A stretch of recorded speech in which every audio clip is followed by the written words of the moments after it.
ఉంటాయి. కొంతమంది కథలు మాత్రం కాలాన్ని కదిలిస్తూ ఉంటాయన్నమాట. ఆదర్శంగా నిలుస్తూ ఉంటాయి. అలాంటి కథనే 'జితేందర్ రెడ్డి' గారి కథ అని అర్థమవుతోంది. సో, మరి అలాంటి 'జితేందర్ రెడ్డి' గారి కథని వారి బ్రదర్ మన ముందుకు తీసుకొస్తూ ఉన్నారు. సో, వారిని మాట్లాడాల్సిందిగా కోరుకుందాం. రవీందర్ రెడ్డి గారు మాట్లాడతారు ఇప్పుడు.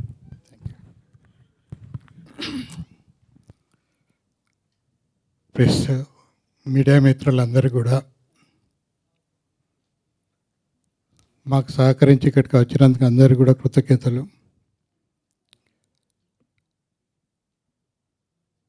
జితేందర్ రెడ్డి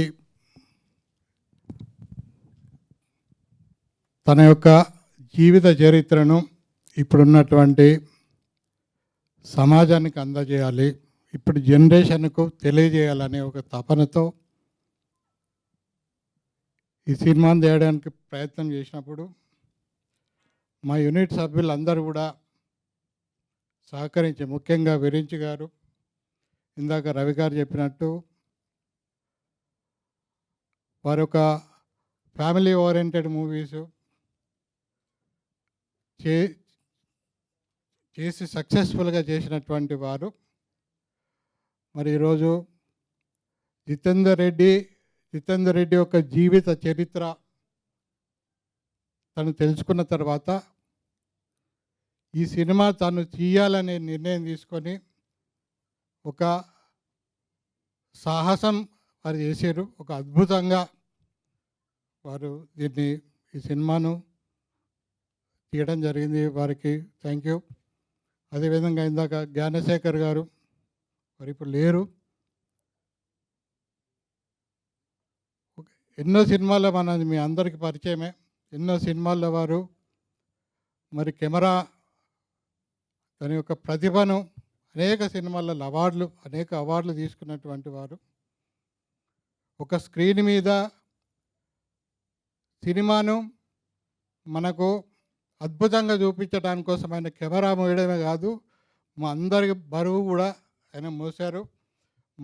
మాకు ఎక్స్పీరియన్స్ లేకుంటే తన యొక్క ఎక్స్పీరియన్స్ను, తన యొక్క అనుభవాన్ని మాకు పంచి మా వెనుక తను ఉన్నారు. వారికి కూడా ఈ సందర్భంగా థ్యాంక్ యూ చెప్తున్నాను.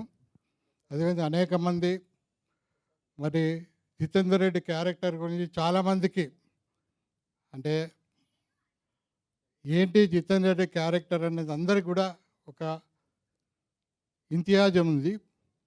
అయితే జితేందర్ రెడ్డి తన ప్రతి అడుగులో అంటే ఒక హీరో క్యారెక్టర్, ప్రతి అడుగులో కూడా అతను వేసే ప్రతి అడుగు కూడా హీరోయిజం ఉట్టిపడేటువంటి క్యారెక్టర్. మరి అటువంటి క్యారెక్టర్ రోల్ ఎవరైనా కూడా ఎంత పెద్ద హీరో అయినా కూడా చేయడానికి రెడీ అయిపోతాడు. కానీ జితేందర్ రెడ్డి క్యారెక్టర్లో దానికి కనెక్ట్ అయిపోయి దానిలో జీవించి నేనే జితేందర్ రెడ్డిని అనుకొని మరి దానిలో జీవించినటువంటి మన రాకేష్ వర్రే. నాకు తెలిసి ఈ సినిమా రిలీజ్ అయిన తర్వాత ఆడియన్స్, జనము, మనము అందరం కూడా తన పేరు రాకేష్ వర్రే మర్చిపోయి జితేందర్ రెడ్డి అని కొంతకాలం గుర్తుంచుకునేటువంటి ప్రతిభ ఈ సినిమాలో కనబరిచాడు. మరి అదేవిధంగా అనేక మంది మాకు సహాయం చేశారు, కోఆపరేట్ చేశారు. తెర వెనుక కనబడకుండా కూడా అనేక మంది మాకు సహకరించారు. అందరికి కూడా ఈ సందర్భంగా నేను ధన్యవాదాలు తెలియజేస్తున్నాను. ముఖ్యంగా వాణిశ్రీ గారు, మరి వారు ఒక మాకు ఎగ్జిక్యూటివ్ ప్రొడ్యూసర్, మేము పెట్టిన పేరు అది. ఏ సమస్య వచ్చినా, మాకు ఏ సమస్య ఉన్నా కూడా ఒక గోడలాగా ఉండి ఆ సమస్య మా వరకు రాకుండా అడ్డుకొని మరి ముందుకు తీసుకెళ్ళింది. అట్లా మాకు కో డైరెక్టర్ కావచ్చు, ఉమేష్ కావచ్చు, ఈరోజు రాలేదు, చాలామంది ఈ సినిమాకు సహకరించారు. అందరు కూడా ధన్యవాదాలు. మరి జితేందర్ రెడ్డి గురించి తెలుసుకోవాలని చాలామందికి ఉంటుంది.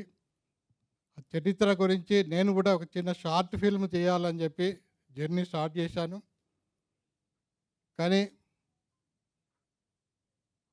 తన తనతో కలిసి ప్రయాణం చేసిన అనేక మందితో ఒక 2, 2.5, 3 సంవత్సరాలు రీసెర్చ్ చేసిన తర్వాత నాకు అర్థమైంది ఏంటంటే షార్ట్ ఫిల్మ్ కాదు, ఒక సినిమా తీయాలంటే కూడా ఈ సబ్జెక్ట్ చాలా కష్టమనే విషయం అర్థమైంది. చరిత్రలో ఒక భగత్ సింగ్ కావచ్చు, ఒక ఆజాద్ చంద్రశేఖర్ కావచ్చు, లేకుంటే అల్లూరి సీతారామరాజు కావచ్చు, వివేకానంద స్వామి కావచ్చు, ఎవ్వరు కూడా 100 సంవత్సరాలు బతకలే. కానీ మనం ఎవ్వరం సాధించలేని 100 సంవత్సరాలు సాధించలేనిది 25-30 సంవత్సరంలో సాధించినటువంటి గొప్ప వ్యక్తులు వాళ్ళు. వాళ్ళ చరిత్ర పుస్తకం చదివినప్పుడు మరి ఏ పేజీ ఇందులో ఇంపార్టెంట్ కాదు అని చెప్పడానికి మనం చెప్పలేం. ప్రతి పేజీ కూడా అంత ఇంపార్టెంట్, అంత ముఖ్యం. కాబట్టి జితేందర్ రెడ్డి జీవితంలో జరిగిన ప్రతి అడుగు, అతను వేసిన ప్రతి అడుగు, ప్రతి సంఘటన కూడా అంత ముఖ్యమైనటువంటి సంఘటన. మరి అటువంటి అంత పెద్ద సబ్జెక్టును మరి మేము ఇందాక మీకు ఒక 55 సెకండ్స్ టీజర్ చూపించాం. ముందు మనం ఒక ట్రైలర్, ఒక 1.5 మినిట్ ట్రైలరు, తర్వాత ఒక 2 గంటల సినిమా. 2 గంటల్లో జితేందర్ రెడ్డికి సంబంధించిన చరిత్రను చూపించే ప్రయత్నం చేశాం. మరి అది ఒక గొప్ప సాహసం బిరించి గారు చేశారు. అద్భుతంగా ఈ సినిమా తీయడం జరిగింది. మరి మీడియాకు నేను ఒక రిక్వెస్ట్, చరిత్ర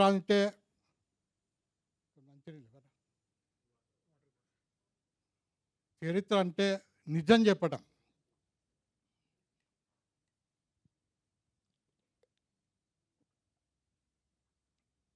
నిజాన్ని ఉన్నది ఉండగా చెప్పడమే చరిత్ర. ఒక దొంగను, ఒక స్మగ్లర్ని ఒక హీరోగా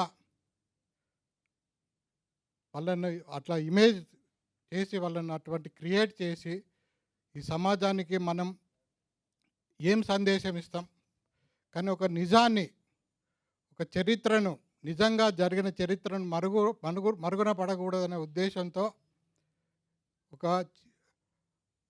సంఘ విద్రోహ శక్తులు, యాంటీ సోషల్ ఎలిమెంట్స్తో ఫైట్ చేసినటువంటి జితేందర్ రెడ్డి గారి చరిత్రను ఈరోజు ప్రజల్లోకి తీసుకొని వస్తున్నాం.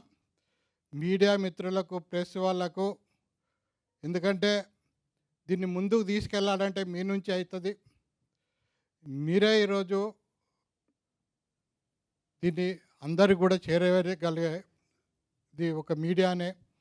కాబట్టి మీకు నేను రిక్వెస్ట్ చేసుకుంటున్నాను, ఒక నిజమైన చరిత్రను భావి భారత పౌరులుగా ఎదిగేటువంటి ఈ సమాజం, నెక్స్ట్ జనరేషన్ కోసం మీరు ఈ చరిత్రను మొత్తం చేరేలాగా మీరందరూ కూడా సహకరిస్తారని ఆశిస్తూ జై హింద్. థ్యాంక్ యూ రవీంద్ర రెడ్డి గారు, థ్యాంక్ యూ సో మచ్.